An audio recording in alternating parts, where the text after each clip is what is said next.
China's new ambassador to the United States outlined the challenges the two countries face in what has become an increasingly competitive and controversial relationship, while refraining from criticizing in brief remarks upon arriving to take up his new post.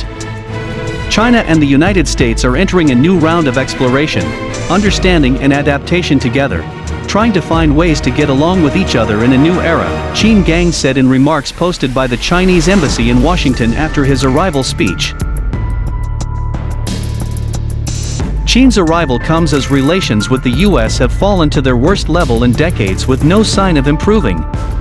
The two sides remain at odds over a number of issues, including trade, technology, cybersecurity, human rights and China's increasingly assertive foreign policy under President Xi Jinping.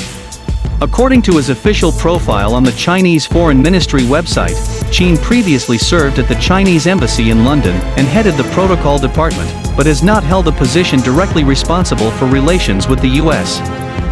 Qin was recently one of China's 9 vice foreign ministers, and has been the spokesman for China's Ministry of Foreign Affairs twice. He earned a reputation for his scathing response, and is now the standard for those who occupy the position.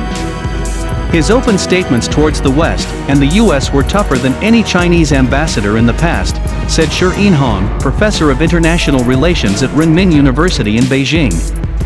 Shi warned that the state of US-China relations would limit the influence of any ambassador.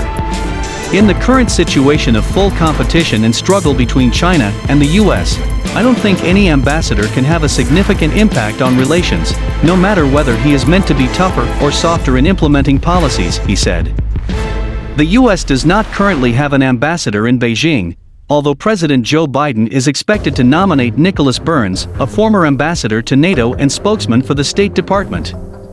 Relations between the countries have nosedived under Biden's predecessor, Donald Trump, but this week's summit in Tianjin, China, has once again revealed the deep divisions between them. Chinese Vice Foreign Minister Xie Feng told U.S. Deputy Secretary of State Wendy Sherman that the United States is the inventor and owner of the patents and intellectual property of coercive diplomacy.